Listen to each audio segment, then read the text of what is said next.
नमस्कार, स्वागत है आपका आज तक पर। आपके साथ मैं हूं मीनाक्षी कंडवाल। महाराष्ट्र की सियासत में नया भूचाल आ गया है क्योंकि संजय राउत की पत्नी को ईडी ने समन जारी किया, जिसके एक दिन बाद सामना में केंद्र की मोदी सरकार पर किया गया है बड़ा हमला। सामना में कहा गया कि मोदी राज में आम जनता से जानवरों जैसा बर्ताव हो रहा है। इससे पहले संजय राउत ये ट्वीट करके पूछ रहे थे, आज देखें जरा किसमें कितना है दम। और ये सब क्यों हो रहा है? क्योंकि संजय राउत की पत्नी वर्षा राउत को ईडी ने समन भेजा है। पीएमसी बैंक घोटाले से जुड़ा यह मामला, जिसमें 50 लाख का एक ऐसा ट्रांजैक्शन है जो वर्षा राउत के खाते में हुआ है और उसी को लेकर ये नोटिस ईडी की तरफ से भेजा गया है। लेकिन इस बीच अब इस पूरे मामले पर राजनीति गर्माती जा रही है क्योंकि बदले की कार्रवाई इसे संजय राउत और शिवसेना बता रहे हैं। और आज सामना में जो लेख छपा है उसमें केंद्र की सरकार को यह कहते हुए घेरा है कि जनता के साथ जानवरों जैसा बर्ताव हो रहा है। उद्धव ठाकरे के बेहद विश्वस्त और मातोश्री के बेहद करीबी संजय राउत की पत्नी वर्षा राउत को ईडी ने समन भेजा।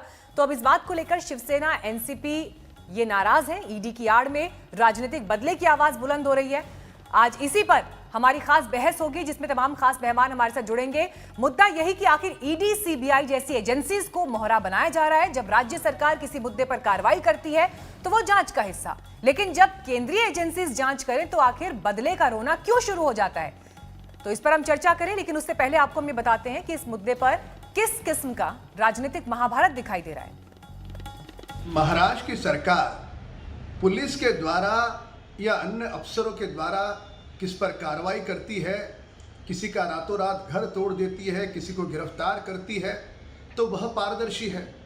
पर केंद्र की जांच एजेंसी यदि शिवसेना नेता के घर ईडी का नोटिस भेजती है तो वह बदले की भावना और जांच एजेंसियों को सियासत के साथ जोड़ने का दुस्साहस महाराष्ट्र सरकार की शिवसेना, कांग्रेस या राष्ट्रवादी दल न करे। जितने भी कोशिश करें ये सरकार अस्थिर होने वाली नहीं है। सरकार डटकर इसका मुकाबला करेगी। निश्चित तौर पर अभी जो ईडी जैसी यंत्रणाएं जिनको पीएमएलए अंतर्गत काम करना है, prevention of money laundering act के अंतर्गत, अब ये prevention of opposition leaders act के अंतर्गत काम कर रही है, सिर्फ भारतीय जनता पार्टी के विरोधियों के खिलाफ काम कर रही है। इससे लोकतंत्र को कितना बड़ा खतरा है ये साबित हो रहा है और जनता को भी ये सामने आ रहा है कि भारतीय जनता पार्टी किसी भी हद तक जा सकती है, लेकिन महाराष्ट्र विकास आघाड़ी सरकार ये इसका डटकर मुकाबला करेगी। मैं संजय राउत साहब से पूछूंगा, क्या आपका, आपके परिवार का कोई पीएमसी बैंक के साथ में कोई आर्थिक व्यवहार हुआ था? क्या आर्थिक व्यवहार हुआ था वो भी जनता के सामने रखे। क्या आपके पास है इस संबंध में पहले भी कोई जानकारी, कोई नोटिस आई थी क्या? यह बात भी जनता के सामने रखे। 10 लाख लोगों के पैसे पीएमसी बैंक में फंसे हुए हैं। पीएमसी बैंक पुनर्जीवित होने चाहिए, ऐसे हमारे प्रयत्न है। उसी प्रकार से उनके लाभार्थी की भी इन्वेस्टिगेशन होनी ही चाहिए। शिवसेनेचे प्रवक्ते याच्यावरती उद्धवजी ठाकरे मुख्यमंत्री आणि पक्षप्रमुखांना विचारून योग्य ते उत्तर देतील। त्याच्यावरती मी भाष्य करणं योग्य नाही। तो हमारे साथ तमाम खास मेहमान यहाँ पर जुड़ गए हैं। बीजेपी से प्रेम शुक्ला जी हमारे साथ आ गए हैं, शिवसेना से हमारे साथ किशोर तिवारी जी मौजूद हैं और मुंबई से साहिल जोशी भी जुड़ रहे हैं हमारे साथ, और माजिद मेमन साहब एनसीपी से हमारे साथ जुड़ गए हैं। साहिल, सबसे पहले आपके साथ ही मैं शुरुआत कर लूंगी क्योंकि सामना में लेख छपा है जिसमें मोदी सरकार को कटघरे में खड़ा किया है और सामना में ये कहा जा रहा है कि जनता के साथ जानवरों जैसा बर्ताव क्यों किया जा रहा है। और क्या डिटेल्स आप इस पर जरा टिप्पणी कर दीजिए, फिर हम आगे चर्चा की शुरुआत करेंगे। देखिए, लगातार सामना का अगर हम एडिटोरियल्स देखें तो लगातार किसी न किसी तरीके से मोदी सरकार पर टीका टिप्पणी वहां पर हो रही है। खास करके किसानों के आंदोलन को लेकर ये भूमिका काफ़ी तल्खी से वहां पर रखी जा रही है, लेकिन उसके साथ साथ कांग्रेस को भी काफ़ी उस पर निशाना बनाया जा रहा है। लेकिन कुल मिलाकर यही बात संजय राउत और शिवसेना की तरफ से सामने रखी जा रही है। ये ईडी नोटिस को लेकर उनका कहना है कि लगातार जिस तरीके से संजय राउत हो या सामना में जिस तरीके से एडिटोरियल्स आ रहे हैं, उसी के मद्देनजर जानबूझकर ईडी से उनको कहीं ना कहीं कॉर्नर करने की कोशिश। और ये बात सिर्फ संजय राउत ने नहीं, तो खुद उद्धव ठाकरे महाराष्ट्र के मुख्यमंत्री, उन्होंने महाराष्ट्र विधानसभा में ये आरोप लगाया था कि किस तरीके से उनके लोगों को अब टारगेट करना ईडी ने शुरू किया है। इससे पहले प्रताप सरनाइक जो शिवसेना के विधायक है उनको बुलाया गया था, उनके बेटों को बुलाया गया, और अब संजय राउत की पत्नी को ये तीसरा दरअसल समन्स भेजा गया है। पहले 2 समन्स उनको पहले भी जा चुके हैं। और एचडीआईएल के मामले में ये समन्स भेजा गया है पूछताछ करने के लिए कि उनको जो अनसिक्योर्ड लोन मिला था, जो एक एक्यूज्ड है एचडीआईएल के मामले में, ईओडब्ल्यू के जो एक्यूज्ड है, उनके पत्नी से ये लोन उनको दिया गया था एक घर खरीदने के लिए। तो ये लोन उनके पास आया कैसे? तो ईडी इस मामले की जांच करना चाहती है, जो जिसे प्रोसीड्स ऑफ क्राइम कहते हैं, कि जो पीएमसी बैंक और एचडीआईएल के भीतर जो गड़बड़ी हुई है उसकी जांच जो कर रही है ईडी, उसमें जो पैसा कमाया गया एचडीआईएल के डायरेक्टर्स के जरिए, क्या उसका फायदा संजय राउत को हुआ है क्या, वो जांच दरअसल ईडी करना चाहती है। और इसी के लिए ये समन्स तीसरी बार ये समन गया है, जिस बात की जानकारी साहिल दे रहे हैं। किशोर तिवारी जी, ईडी के समन पर इतना हंगामा क्यों हो रहा है? आप देखिए, जब से बीजेपी और शिवसेना में वाद, ठीक है, एक सेकंड आपको रोक रहे हो। संजय राउत कुछ कह रहे हैं, एक बार सुन लेते हैं।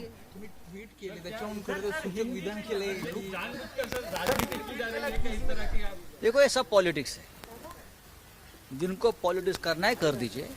नोटिस नहीं मिली सर हमको अभी तक। पत्रकार मैं 2 बजे शिवसेना भवन में बात करूंगा। सर कोई नोटिस मिली है या नहीं? सर हिंदी में जानना चाहेंगे। 2 बजे प्रेस कॉन्फ्रेंस में बात करेंगे, लेकिन राजनीति हो रही है इस मामले पर, ये कहते हुए आरोप यहां पर संजय राउत जी लगा रहे हैं। उनका ये कहना है कि ये जो है विशुद्ध रूप से बदले की कार्रवाई है, और इसी पर चर्चा भी हमारी जारी है। तिवारी जी, बड़ा सवाल आपसे यही है कि आखिर इन्वेस्टिगेशन अगर हो रहा है तो उस पर इतना हंगामा क्यों है? नहीं, हंगामा तो इन्वेस्टिगेशन क्या करना है कर ले।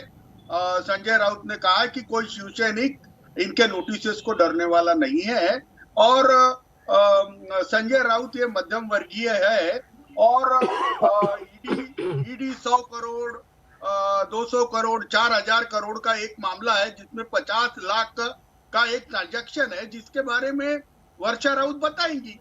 लेकिन वर्षा राउत केवल संजय राउत की पत्नी है करके उसको प्रताड़ित किया जा रहा है।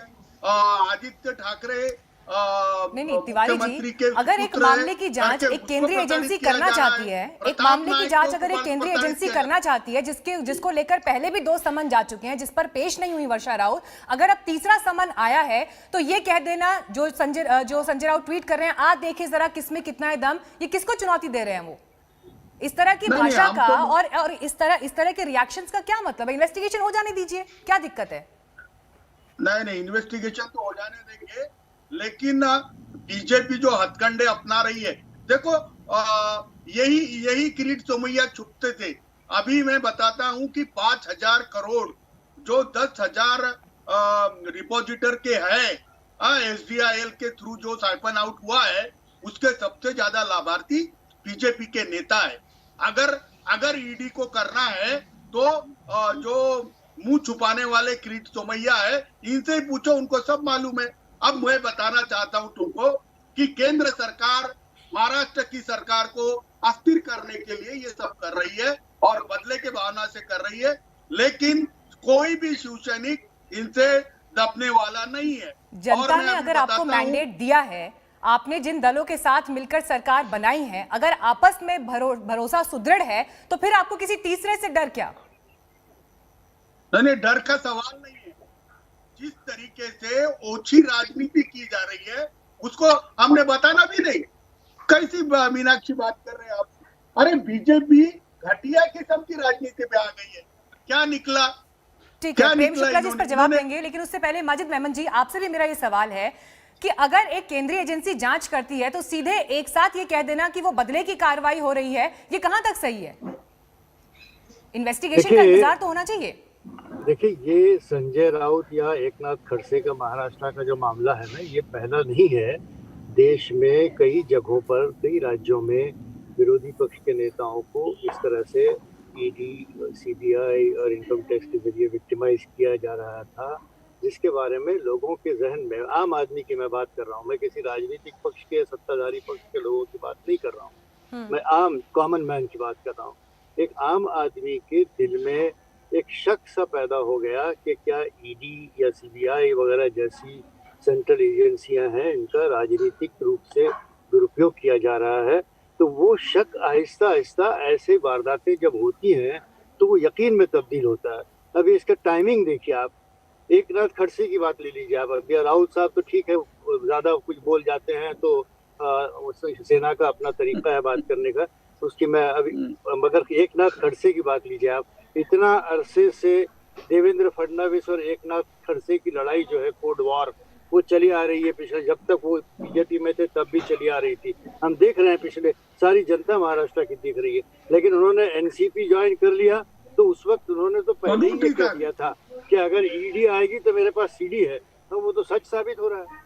तो ये टाइमिंग जो है ना, मैं टाइमिंग की बात, अभी संजय राउत के भी आप बता रही हैं कि वो तीसरा समझ गया है, चौथा जो भी है, मगर इस तरह से लोगों के दिमाग में शक व शुबह की गुंजाइश न हो और राजनीतिक तौर पर सेंट्रल एजेंसी को दुरुपयोग न हो। टाइमिंग पर वो सवाल उठा रहे हैं कि जब आपको राजनीतिक हिसाब बराबर करने होते हैं तो वहां पर केंद्रीय एजेंसियों का इस्तेमाल शुरू हो जाता है।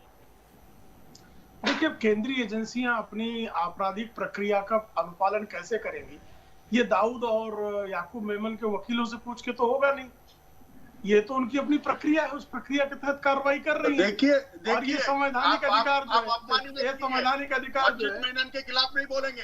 देखिए ये क्या बात कर रहे हैं, ये बीच में क्यों बोल रहे हैं? प्रेम शुक्ला जी कंप्लीट करिए, ठीक है, एक सेकंड सुन लेते हैं, एक सेकंड सुन लेते हैं। प्रेम शुक्ला जी प्लीज, कोई पर्सनल कमेंट नहीं, मुद्दे पर बात करिए। बीजेपी पर लगातार आरोप ये लगाती आ रहे हैं विपक्षी दल, प्रेम शुक्ला जी लगातार विपक्षी दल ये आरोप लगाते आ रहे हैं कि आप सेंट्रल एजेंसीज को कमजोर कर रहे हैं, उनका इस्तेमाल कर रहे हैं।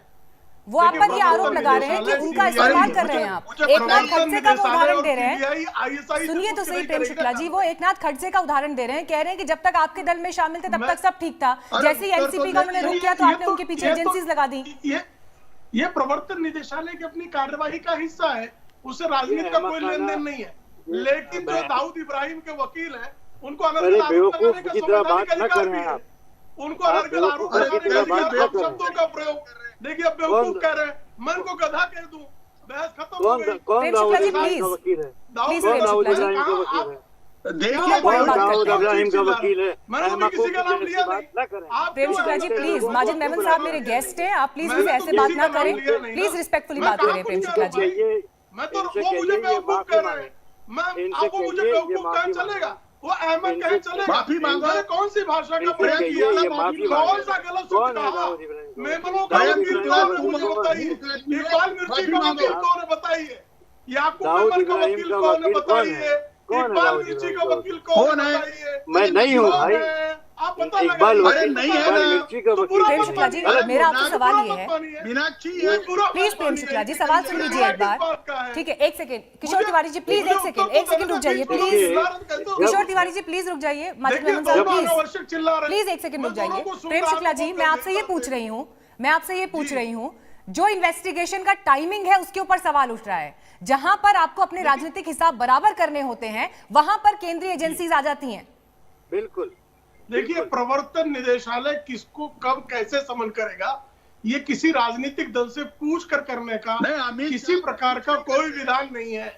अब मुझे मेरे का बिल जो है तिगुना आ गया 3-4 महीने, मैं कह दूं तो ठाकरे सरकार मुझसे प्रतिशोधात्मक कार्रवाई कर रही है, तो ये मेरा संवैधानिक अधिकार है। मैं अनर्गल प्रलाप करने का भी संवैधानिक अधिकार विपक्ष की दलों को होता है।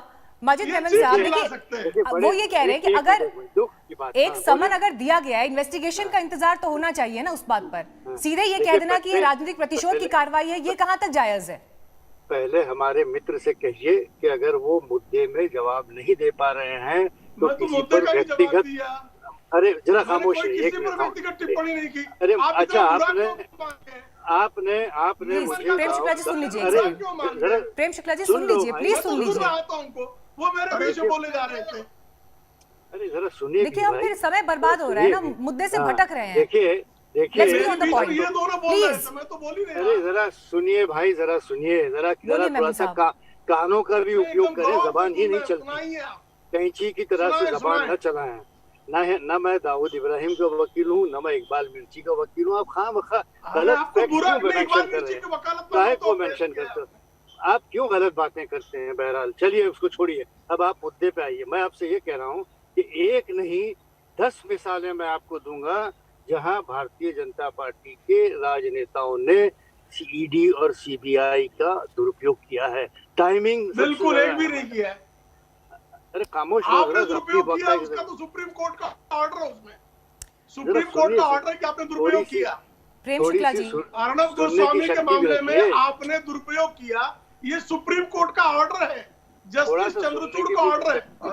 मैं आपको भी बता दे रहा हूँ, जस्टिस धर्मेंद्र चंद्रचूड़ का देखिए ऑर्डर। परिस्थिति ये यहाँ पर उभरती जा रही है, परिस्थिति ये उभर रही है कि इस तरह के प्रतिशोध की जब बात होती है कि जहां पर राजनीतिक हिसाब चुकाने होते हैं, इसमें कोई भी दल पाक साफ नहीं है। और परिस्थितियां इसीलिए बिगड़ रही हैं कि राजनीति के लिए अगर सेंट्रल एजेंसीज का इस्तेमाल होने लगेगा तो फिर आखिर देश और यहां पर परिस्थितियां किस दिशा में जा रही हैं। चर्चा को यहीं से तो महाराष्ट्र और केंद्र के बीच एक बार फिर तलवार खिंची हुई दिखाई दे रही है, क्योंकि संजय राउत की पत्नी वर्षा राउत को ईडी ने समन भेजा। पीएमसी बैंक घोटाला मामले में 50 लाख के एक ट्रांजैक्शन को लेकर ये नोटिस है। लेकिन इस बीच आप ये भी देख रहे हैं कि किस तरह से अब यहां पर आरोप प्रत्यारोप का दौर शुरू हो गया है। संजय राउत कह रहे हैं कि ये राजनीति है, चुनौती दे रहे हैं, देखें जरा किसमें कितना है दम। तो वहीं आप किरीट सोमैया का भी ये ट्वीट देख रहे हैं जिसमें वो कह रहे हैं कि ईडी अगर जांच कर रही है तो आखिर इसमें गलत क्या है। संजय राउत आज दोपहर 2 बजे प्रेस कॉन्फ्रेंस करेंगे शिवसेना भवन में और वहां पर वो इस पर और डिटेल में बात करेंगे। लेकिन ये तीसरा समन है वर्षा राउत को। देखो ये सब पॉलिटिक्स है, जिनको पॉलिटिक्स करना है कर दीजिए। नोटिस नहीं मिली सर। तो महाराष्ट्र में शिवसेना और केंद्र में बीजेपी के बीच इस वक्त टकराव की स्थिति क्यों दिखाई दे रही है? क्योंकि संजय राउत की पत्नी को ईडी ने समन भेजा है और ये तीसरा समन है जिसमें उन्हें तलब किया गया है। और ऐसे में शिवसेना कह रही है कि ये बदले की कार्रवाई है। आज दोपहर 2 बजे संजय राउत प्रेस कॉन्फ्रेंस भी करने वाले हैं और साथ ही उन्होंने ट्वीट किया जिसमें वो ये कह रहे हैं, देखे जरा किसमें कितना है दम। सामना में लेख लिखा गया जिसमें एक बार फिर मोदी सरकार पर हमला किया है और इसमें वो ये कह रहे हैं कि जनता के साथ जानवरों जैसा बर्ताव केंद्र सरकार कर रही है। तमाम खास मेहमान हमारे साथ बने हुए हैं। किशोर तिवारी जी, कुछ देर पहले फैसले की टाइमिंग को लेकर सवाल उठ रहे थे कि इन्वेस्टिगेशन जिस टाइम पर हो रहा है उसकी वजह से राजनीतिक दुर्भावना, बदले की कार्रवाई आपको दिखाई दे रही है। लेकिन ये सवाल तो फिर आपसे भी पूछा जाएगा, शिवसेना का कब्जा है बीएमसी पर, कंगना रनौत का दफ्तर तोड़ा गया, उस पर तो हाईकोर्ट ने आपको फटकार लगाई। देखिए, ईडी 5,000 करोड़ के एक घोटाले के अंदर जो 4 साल से चल रहा था और जहां पे पूरा अनसिक्योर्ड पैसा कुछ लोगों ने ले लिया, 10,000 जो डिपॉजिटर है, आप बार-बार एक ही बात बोल रहे हैं। आपने पहले पड़ाव में भी यही बात की। मैं आपसे ये सवाल पूछ रही हूं, अगर आप दूसरे पक्ष पर सवाल उठाते हैं तो आपका अपना पक्ष कितना पाक साफ है? आपको तो कोर्ट ने लताड़ लगाई ना, उल्टा ये कहा कि जो नुकसान हुआ है उसकी भरपाई करिए। जी, आपकी बात चुस्त दुरुस्त है। अगर आप हमने बदले की भावना से काम किया ऐसा बताते हैं तो आप प्रेम शुक्ला को पूछिए कि संजय राउत तुम्हारे खिलाफ बात करेंगे, उनको नोटिस। तुमको एकनाथ खड़से छोड़ के जाएंगे, उनको नोटिस। तुम हमारे प्रवक्ता सरनाइक साहब को नोटिस देंगे। आप पूरी सीबीआई, एनसीपी और नहीं तो जिनके नाम आप गिना रहे हैं वो जांच से ऊपर हैं, उनकी जांच नहीं हो सकती? नहीं, जरूर हो सकती है, लेकिन 5,000 करोड़ रुपए जो बीजेपी के नेता खा गए पीएमसी बैंक के, उनकी भी तो इंक्वायरी हो जाए ना, उनकी इंक्वायरी हो जाए। किरीट सोमैया उनके लिए भी बोले, नाम तो उनके ही पास है। अरे जितना पैसा पीएमसी बैंक में बीजेपी वालों ने खाया है, और ये क्या 50 लाख का लेके बैठे। 2 बजे दूध का दूध और पानी का पानी हो जाएगा। देखिए तिवारी जी, आप फिर वही बात कह रहे हैं ना, यही सवाल मैं बार बार आपसे उठा रही हूँ कि जब आप दूसरे पक्ष के ऊपर सवाल उठाते हैं तो आपकी भी तो पिछली बातें खुलकर आती है ना। राज्य में अगर कोई कार्रवाई होती है तो आप उसे कह रहे हैं कि ये एक्शन जरूरी था, राज्य सरकार ने किया, लेकिन केंद्रीय एजेंसी अगर वो काम करती है तो आप उसे बदले की कार्रवाई बता देते हैं। ये दोहरा चरित्र क्यों है यहाँ पर? नहीं, ये दोहरा चरित्र नहीं है। कोई महाराष्ट्र को देखो, सुप्रीम कोर्ट ने कहा है कि कोई गलत कंस्ट्रक्शन करेगा तो तोड़ना चाहिए। अब हमने क्या गलत किया या नहीं किया, ये सुप्रीम कोर्ट डिसाइड करेगा। अभी महाराष्ट्र के कोर्ट ने बोला है तो उसके लिए यही आपने सबसे ठीक बात बोली है कि ये कोर्ट न्यायपालिका तय करेगी कि कौन पाक साफ है, कौन गलत है, कौन दोषी है। तो कम से कम उसका इंतजार करना चाहिए, लेकिन सिर्फ एक समन भर पर आप जिस तरह की तलवारें खींच देते हैं उसी पर सवाल उठ रहे हैं। हमारे पास एक आंकड़ा है जिसमें इन्वेस्टिगेशन को लेकर जिन बड़े नेताओं के ऊपर इस वक्त केंद्रीय एजेंसीज इन्वेस्टिगेट कर रही हैं, एक बार जरा वो ग्राफिक दिखाइए, फिर हम उसके बाद प्रेम शुक्ला जी से सवाल पूछेंगे। क्योंकि जो आरोप बार बार एनसीपी और शिवसेना की तरफ से लगाया जा रहा है टाइमिंग को लेकर, कि आप जिस तरह की टाइमिंग में फंसाते हैं दूसरे लोगों को, वो सिर्फ राजनीतिक प्रतिशोध है। ये देखिए, P Chidambaram Aircel Maxis case में उनके पीछे ईडी लगी है। इससे पहले रॉबर्ट वाड्रा का आंकड़ा हमने आपको दिखाया। अहमद पटेल अब इस दुनिया में नहीं, लेकिन अगस्ता वेस्टलैंड केस में इन्वेस्टिगेशन के दायरे में थे। भूपेंद्र हुड्डा, जिनके ऊपर ईडी का केस चल रहा है। वहीं मोतीलाल वोरा, कुछ दिन पहले उनका भी निधन हुआ एसोसिएट जनरल जमीन मामले में। शरद पवार, जिनको एमएससीबी केस में समन किया गया है। Praful Patel Air India case में। तो प्रेम शुक्ला जी देखिए, ये तमाम वो चेहरे हमने दिखाए जो विपक्ष आपके ऊपर आरोप लगा रहा है कि इन सब पर केसेस चल रहे हैं। और क्यों चल रहे हैं? क्योंकि वो आपके विरोधी हैं। मीनाक्षी जी, इसमें किसी पर भी जो है विरोधी के नाते नहीं। पी चिदम्बरम का क्या एक्सिस मैक्स घोटाले में किसी प्रकार की भूमिका प्रथम दृष्टया नहीं है। प्रफुल्ल पटेल की क्या एयर इंडिया के मामले में सीएजी की रिपोर्ट से लेकर सीवीसी की रिपोर्ट से लेकर और उनकी कोई भूमिका नहीं दिखाई दे रही है। भाई जो प्रक्रिया, उस प्रक्रिया का पालन, चूंकि मैं विपक्ष में बैठा हूं इसलिए मुझे अपराध करने का अधिकार प्राप्त हो जाएगा क्या? आपराधिक प्रक्रिया का जो पालन है वो प्रक्रिया के ढंग से हो रहा है। अब उनका लोकतांत्रिक अधिकार, हर अपराधी, हर संदिग्ध, हर अभियुक्त अपने खिलाफ लगे आरोपों को निराधार बताता है, स्वयं को निर्दोष कहता है। दाऊद इब्राहिम भी स्वयं को निर्दोष कहता है।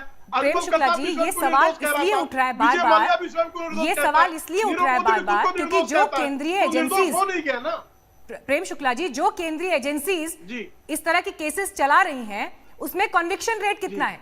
बीते कुछ सालों में ये केसेस संख्या में बढ़े हैं, आईटी की रेट्स बढ़ी हैं, लेकिन सवाल ये उठता है कि कन्विक्शन रेट तो इसमें कम है बहुत, और इसीलिए सवाल उठ रहा है कि ये केसेस सिर्फ जो है विपक्ष के नेताओं को फंसाने के लिए हो रहे हैं। मेरे पास आंकड़ा मौजूद है सर, मेरे पास आंकड़ा मौजूद है साल 2019 का। 570 जो केसेस थे, 570 केसेस तो कोर्ट में रिजेक्ट हो गए। सिर्फ 20% का सक्सेस रेट है, 20%। मीनाक्षी, बहुत अच्छा प्रश्न है आपका। कृपया, और ये आंकड़ा भी दिखा रहे हैं हम साथ ही साथ ईडी का जो ट्रैक रिकॉर्ड है। कृपा करके बता दीजिए 2014 के पहले कन्विक्शन रेट क्या है और 2014 के बाद कन्विक्शन रेट क्या है। तो आप पाएंगे 2014 के बाद विविध एजेंसियों का कन्विक्शन रेट 2014 के पहले की तुलना में बेटर है। आप कृपा करके मुझे बताइए 2014 के पहले जो मामले दर्ज किए गए सर, आंकड़ा यही है। 2014-15 के बाद इन केसेस में उछाल आया है। जो ये एक्टिविटीज हैं आईटी की, ईडी की, ये केसेस बढ़े हैं उसके बाद रेट्स की। यही तो सवाल है आपसे। हाँ, बढ़ेंगे ना, क्योंकि आपराधिक लोगों के खिलाफ कार्रवाई हुई है। भ्रष्टाचार के मामले जो नहीं प्रेम शुक्ला जी देखिए, सवाल को घुमाइए मत। सवाल ये है एक्शन बढ़ता है लेकिन कन्विक्शन रेट कम है। एक्शन बढ़ा है लेकिन कन्विक्शन रेट कम है, यानी कोर्ट में उन केसेस को आप प्रूव नहीं कर पाए। नहीं, कृपया समझ लीजिए, हमारे यहाँ कन्विक्शन रेट का नहीं। आप कृपा करके मुझे बताइए 2014 तक सुप्रीम कोर्ट में किसी भी मामले का जो है, किसी भी मामले को समाप्त करने की दर है 7 वर्ष की। कितनी है? 7 वर्ष सुप्रीम कोर्ट में किसी मामले के निपटान की समय है। ये अपील कोर्ट है, उसके नीचे हाई कोर्ट अपील कोर्ट है, उसमें भी लगभग यही समय है, और नीचे के कोर्ट में भी लगभग यही समय है। रशीद मसूद के खिलाफ करप्शन केस दर्ज हुआ 1991 में, वो कन्विक्ट हुए 2015 में। तो इसका क्या मतलब है? 24 वर्षों तक क्या उनको निर्दोष मान लिया जाता?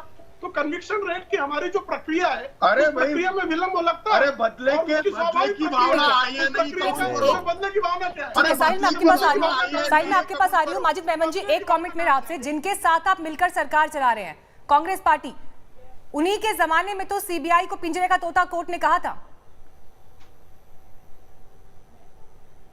तो केंद्र में तो जो भी है उसने अपने तरह से इस्तेमाल किया ही है। इसका मतलब कोर्ट इस बात का जिक्र कर रहा है। आवाज ठीक से पहुंच नहीं पा रही है माजिद मेमन साहब की। आपकी आवाज सर हम तक ठीक से पहुंच नहीं रही है जी। साहिल देखिए, तस्वीर जो बड़ी उभरकर सामने आ रही है, पहले बड़े बड़े केसेस में ऐसा दिखाई देता था कि इस तरह के एक्शंस जो होते थे वो दिखाई देते थे, लेकिन अब जिस तरह से बहुत छोटी छोटी घटनाओं में भी एजेंसीज को इन्वॉल्व किया जा रहा है, यही सबसे बड़ा सवाल है कि अगर केंद्रीय एजेंसीज का इस्तेमाल राजनीतिक इरादों को पूरा करने के लिए होने लगेगा तो फिर देश किस दिशा में जा रहा है? देखिए, काफी इंटरेस्टिंग केस है दरअसल जिस केस की हम बात कर रहे हैं, और खास करके अगर प्रेम शुक्ला जी जो बात कर रहे थे, अगर प्रेम शुक्ला जी आज दोपहर के सामना के संपादक होते तो शायद उनका आर्ग्यूमेंट कुछ और होता। लेकिन महाराष्ट्र के पूर्व मुख्यमंत्री देवेंद्र फडणवीस ने अभी अभी स्टेटमेंट दिया है और उन्होंने साफ कहा है कि मैं कोई ईडी का स्पोक्स पर्सन नहीं हूं। आप ईडी से पूछिए कि कार्रवाई क्यों हो रही है, मुझे इसके बारे में पता नहीं है। वो इस पूरे मामले से एक तरीके से दूर रहना चाहते हैं, वो ज्यादा आरोप इस पर नहीं लगाना चाहते। लेकिन ये जिस मामले की हम बात कर रहे हैं, इस मामले में ईडी चार्जशीट दायर कर चुकी है। ईओडब्ल्यू का पीएमसी का मामला चल रहा था, जिसमें ना संजय राउत एक्यूज्ड है ना उनकी पत्नी एक्यूज्ड है। उसकी जांच करते हुए एचडीआईएल की जो सब्सिडियरी कंपनी है, उस कंपनी के अकाउंट्स में ईडी जा घुसी है और वहां से ये 50 लाख के ट्रांजैक्शन की जांच ईडी करना चाहती है। और पिछले जैसे मैंने कहा कि तीसरी बार ये समन्स दिया गया, और इस बार ये जो समन्स है ये इंपॉर्टेंट इसलिए हो गया क्योंकि मीडिया में इसकी खबर आ गई और इसके वजह से इस पूरे मामले की अब हम चर्चा कर रहे हैं। लेकिन सबसे अहम मुद्दा जो आपने यहां पर उठाया, 2014 के बाद लगातार ईडी का नाम सामने आया है। लगातार कई सारे राजनीतिक नेताओं पर ईडी ने रेड्स की है। हमने देखा कि कर्नाटक में कांग्रेस के नेता जो कांग्रेस के विधायकों को लेने के लिए मुंबई आए थे, उनके यहां पर रेड्स हुई। उसके बाद राजस्थान में जब सरकार में भूचाल मची हुई थी, तब अशोक गहलोत के भाई उनके यहाँ पर रेड्स वहां पर हुई थी। और अब महाराष्ट्र में जब सरकार नहीं हो रही है, तब यहाँ पर संजय राउत की पत्नी को इस तरीके से समन्स भेजा गया है, और उसके पहले प्रताप सरनाइक पर भी उनको भी इस तरीके से समन्स भेजा गया था। अब इसमें दो अलग अलग बातें हैं। क्या ईडी और सेंट्रल एजेंसीज को अपनी जांच करनी चाहिए? तो बिल्कुल करनी चाहिए। लेकिन दूसरी तरफ क्या सेंट्रल एजेंसीज या किसी भी संस्था को, जो जांच एजेंसियां हैं, उनको तोता बनाकर इस्तेमाल किया जाता है क्या? तो उसका सबसे बड़ा उदाहरण हमने कंगना रनावत केस में देखा, जब बीएमसी में एक ही दिन में उसके घर पर कार्रवाई की और आखिरकार हाईकोर्ट ने फटकार लगाई कि इस तरीके की कार्रवाई नहीं करनी चाहिए थी, यह राजनीति से प्रेरित कार्रवाई दिखती है। ईडी के मामले में भी मुंबई के कई जो पिछले जजमेंट्स हमने देखे हैं, उसमें ईओडब्ल्यू क्लोजर रिपोर्ट फाइल करना चाहती है। उसमें ईडी ने जाकर क्लोजर रिपोर्ट को अपोज करने की कोशिश की। कोर्ट ने कहा कि ईडी कोई सुपरवाइजरी एजेंसी नहीं है, दूसरे के मामले में दखलंदाजी करना ईडी को बंद कर देना चाहिए। इस तरीके के जजमेंट भी आए हुए हैं। तो जिसके हाथ में जो एजेंसी है, क्या उसका इस्तेमाल होता है क्या, यह भी यहां पर सवाल उठता है। हमने देखा कि शरद पवार के मामले में शरद पवार ने इसका भरपूर राजनीतिक फायदा उठाया। चुनाव के पहले, बिल्कुल पहले शरद पवार को नोटिस आने वाले थी, उनका नाम एक एक्यूज के तौर पर ईसीआईआर में दर्ज हुआ।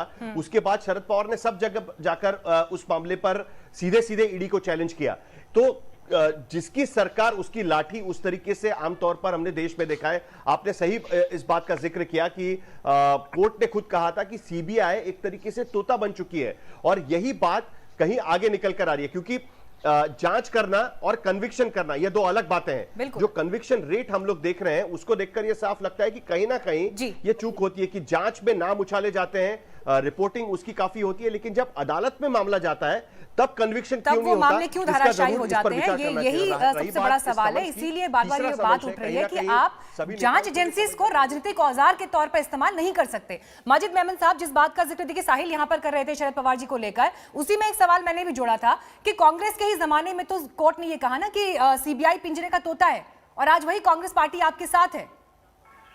देखिए, अगर हम कानून और इंसाफ की बात करते हैं और एजेंसियों के उपयोग और दुरुपयोग की बात करते हैं, तो हमें कांग्रेस और बीजेपी के दो हिस्सों में इन्हें नहीं बांटना चाहिए।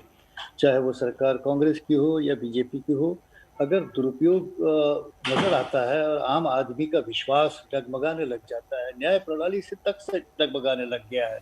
हमने देखा कि मोदी की सरकार 2014 से 19 के दरमियान भी आपने देखा कि 2018 में जनवरी में 4 सुप्रीम कोर्ट के वरिष्ठ न्यायाधीशों ने कहा कि संविधान खतरे में है। ये क्यों कहा? इसीलिए कहा कि ईडी, उस वक्त भी तो सीबीआई के डायरेक्टर नंबर 1 और नंबर 2 के दरमियान लड़ाई चली। ये सब मोदी जी की सत्ता में ही तो चला ना। हमारे शुक्ला जी थोड़ा इस पर भी रोशनी डालेंगे कि ये सारी बातें हुई कि अस्थाना वर्सेस नंबर 1 और ईडी में भी। अब आप माजिद मेमन जी, लेकिन यही बात तो माजिद मेमन जी, इसी बात पर तो सवाल उठ रहा है ना सर। देखिए, आप जब केंद्र की सरकार के ऊपर सवाल उठा रहे हैं, वो सवाल मैंने प्रेम शुक्ला जी से लिया। मैं आप, क्योंकि अघाड़ी सरकार में आपका दल है, मैं इसलिए आपसे सवाल पूछ रही हूँ कि कंगना रनौत अगर नाराज कर देती हैं उद्धव ठाकरे को और संजय राउत को, तो उनका दफ्तर तोड़वा दिया जाता है। मुझे जरा एक 2 मिनट यहाँ पर भी तो राजनीतिक ताकत का इस्तेमाल हुआ ना, सरकारी मशीनरी का इस्तेमाल हुआ।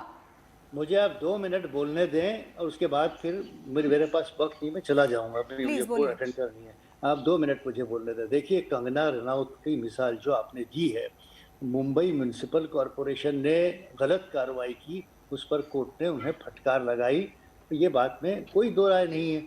अगर ऐसा है तो ईडी जहां इस तरह की हरकतें करती हैं वहां भी तो उन्हें फटकार लगनी चाहिए।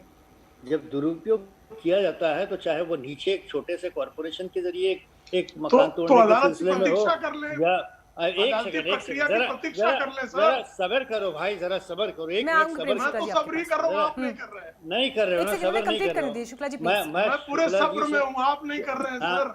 शुक्ला जी, जरा एक बात और सुन लीजिए मेरी, क्या आप ये बताइए कि ये कहाँ तक जायज? अब चिदम्बरम की बात हुई कि उनके ऊपर रामाक्सेल का आरोप है। मैं ये आपसे सवाल पूछ रहा हूँ कि चिदम्बरम एक फॉर्मर यूनियन मिनिस्टर रह चुके हैं, एक रिस्पेक्टेबल, पूरी दुनिया जानती है ना जिन्हें कि एक former union minister, health, home minister, finance minister रह चुके हैं। ऐसे व्यक्ति की सुप्रीम कोर्ट में एंटिसिपेटरी बेल पिटीशन के पेंडिंग रहने के बावजूद कल सुनवाई होने जा रही है, और आज दीवारें छलांग के उनके बंगलों से सीबीआई और ईडी के लोग इस तरह उन्हें जाके पकड़ते हैं जैसे कोई टेररिस्ट। तो उस कार्रवाई को ठीक है, लेकर न्यायालय शुक्ला जी चलिए, अब समय की कमी है, फटाफट एक क्लोजिंग रिमार्क दे दीजिए। न्यायालय ने उस पर कोई आपत्ति नहीं की। आप जिस मामले को आप सामने ला, न्यायालय ने कोई आपत्ति नहीं दर्ज कराई है। भाई आप लोगों के कार्यकाल में तो लोगों को, निर्दोषों को फंसा कर उनके खिलाफ बहुत सारी कार्रवाई की मैं लिस्ट लेकर बैठूंगा, तो पंडित जवाहरलाल नेहरू के कार्यकाल से लेके डॉक्टर मनमोहन सिंह के कार्यकाल तक और भारतीय जनता पार्टी के कार्यकाल में किसी भी एजेंसी में हस्तक्षेप राजनीतिक हुआ हो, इसका एक उदाहरण नहीं है। लेकिन तो आप ये मान लीजिए ना, उदाहरणों से कोई एक उदाहरण नहीं है किसी भी एजेंसी के कामकाज में कोई राजनीतिक हस्तक्षेप। आपने रिस्पॉन्ड किया इस पर, लेकिन समय की मेरे पास कमी थी, वक्त एक ब्रेक का है। लेकिन सवाल अंत में यही उठता है कि जो केंद्रीय एजेंसीज हैं उनका इस्तेमाल राजनीतिक इरादों के लिए नहीं होना चाहिए, जिस बात का जिक्र देश का सुप्रीम कोर्ट तक कर चुका है। हमारे लिए वक्त एक ब्रेक का है, देखते रहिए आज तक। नमस्कार, मैं हूं अंजना ओम कश्यप। हमें उम्मीद है ये वीडियो आपको पसंद आया होगा। लेटेस्ट खबरों के लिए यूं ही देखते रहिए आज तक, और इस वीडियो के पसंद आने पर लाइक, शेयर एंड सब्सक्राइब करना ना भूलें।